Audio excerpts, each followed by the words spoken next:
Hey everyone, I am going to talk to you today about melody, and there's actually a secret I'm going to teach to you or tell you about that some of you might already know, some of you might not know about melody and composing melodies and coming up with your own melodies. And the secret is it doesn't matter what your melody is. I know that sounds pretty amazing. It might seem obvious to you, or it might be a revelation. Some musicians go through their whole lives without realizing it. Some people know it, have an innate sense of that from the beginning.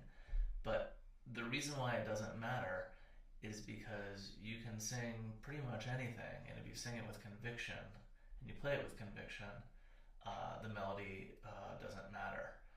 Well, certainly it matters. I don't want to say it doesn't matter, but what matters more is how you sing it. So you can find some melodies that might not have a hook or might be kind of boring, but if it's sung by an amazing singer, you'll feel it. And there's many melodies like this. There's also melodies that start on, you can literally find melodies that start on every chordal tone. So let's say you think about the major seventh chord tone, which is a half step down from the tonic. So if you're playing C major, it would be B.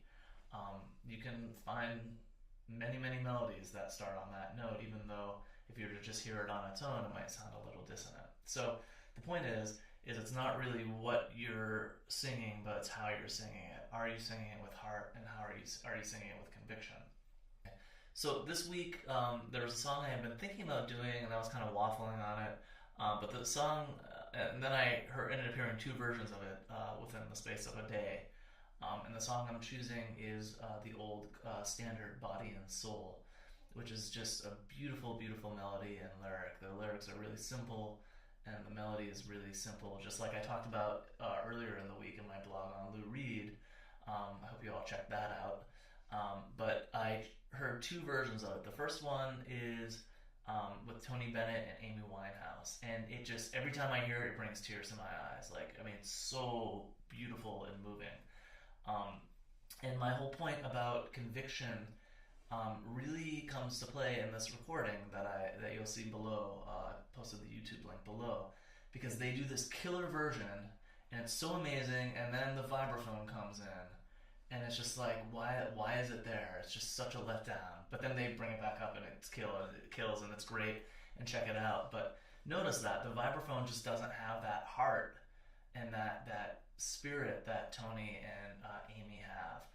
And Amy was such an amazing singer, and in every phrase you hear her, there's just so many other singers you hear in her voice, in every phrase she sings, because she had such a knowledge of history.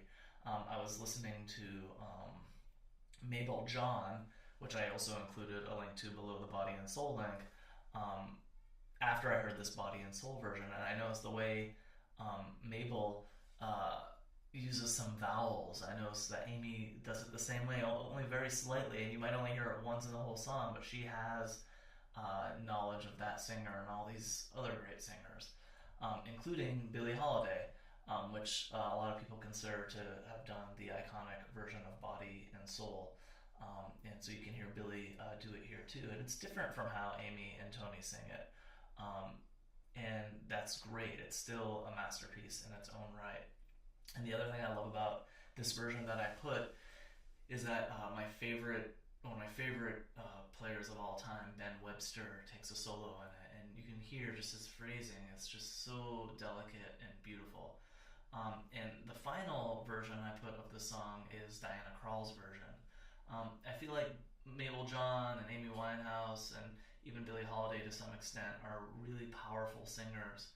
And Diana isn't a powerful singer. She's a real subtle singer. And it's amazing. She plays piano and just immediately sets this mood. And it's a very different mood from the other versions of it. And just notice how she phrases. She puts these little pauses in. And there's like infinity in that space. And then she'll hit like the tonic chord, and there's just that space is what makes it a great version of the song. And I've spent a lot of time up in British Columbia, where she's from, And if you go for walks in the forest, you can really feel that space that I know she grew up around, and I think she really conveys it in her singing. And that's a real lesson because she's not trying to be like Amy Winehouse or Mabel John. That's not the type of singer she is. But she does something great in her own way of doing it. So find what you do that can be great. It might be to not sing fast, to not have amazing technique. It might be something that's very simple, but then be great in what you do. Does that make sense?